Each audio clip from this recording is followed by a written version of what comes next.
Hello दोस्तों, स्वागत है आपका हमारे YouTube channel CM sir classes में। मैं हूं चंद्रमोहन शर्मा। आज के इस वीडियो में हम देखेंगे कि जैसे ईमेल, ई-केवाईसी, ई-आधार या ई-पैन, इस तरह के जो वर्ड्स आते हैं इसमें ई लगा होता है शुरू में। तो इस ई का क्या मतलब है वही इसमें जानेंगे हम इस वीडियो में। जैसे पहला वर्ड इसमें से लेते हैं ईमेल। ईमेल में अगर इसका संधि विच्छेद करें तो दो वर्ड हमें मिलेंगे, ई और मेल। मेल का अर्थ होता है पत्राचार। इसका अर्थ क्या होता है? पत्राचार होता है। जैसे पहले के समय में या अभी भी पोस्ट ऑफिस के द्वारा हम पत्र भेजते हैं और पत्र प्राप्त करते हैं, उसी को पत्राचार कहा जाता है। तो उसे इंग्लिश में मेल कहा जाता है कि मेल किया जा रहा है, तो उसे मेल बोला जाता है।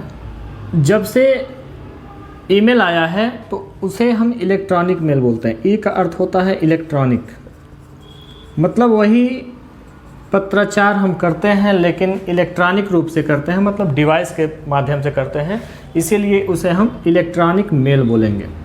इस तरह से पूरा नाम हो जाएगा इलेक्ट्रॉनिक मेल। मतलब विद्युत उपकरण की सहायता से किया जाने वाला जो पत्राचार होता है उसे ही हम ईमेल कहते हैं। इसी तरह से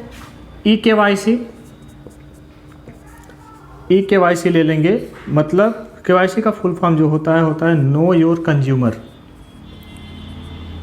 सॉरी नो योर कस्टमर होगा, नो योर कस्टमर। जैसे बैंक वगैरह आदि में हम केवाईसी करवाते हैं तो उसका जो फुल फॉर्म होता है वह होता है नो योर कस्टमर। मतलब बैंक अपने ग्राहक को जानना चाहता है और जानने का तरीका यही है कि उससे उसका आईडी का जेरॉक्स कॉपी मांगता है और उसको उसके अकाउंट से अटैच करता है। तो इस तरह से अगर ई-केवाईसी की बात करें यहाँ पे, तो ई-केवाईसी जो है कि हम अपने फ़ोन के माध्यम से ही इलेक्ट्रॉनिक रूप से कर सकते हैं। उसके लिए किसी हार्ड कॉपी की आवश्यकता नहीं होती है, मतलब कोई जेरॉक्स कॉपी वगैरह हमको जमा नहीं करनी पड़ती।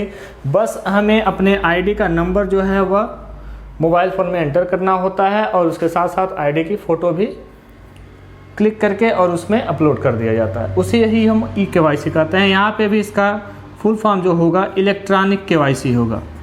इसको पूर्ण रूप से हम बोलेंगे इलेक्ट्रॉनिक रूप से केवाईसी करना। उसी प्रकार से आगे जो हम ई-आधार डाउनलोड करते हैं वह ई-आधार जो है इंटरनेट के माध्यम से इलेक्ट्रॉनिक रूप से पीडीएफ फाइल डाउनलोड होती है, इसीलिए उसे ई-आधार का नाम दिया गया है। बाकी जो आधार कार्ड हमारा पोस्ट ऑफिस के द्वारा जो घर पे आता है उसको केवल आधार बोला जाता है, वो आधार की हार्ड कॉपी होती है।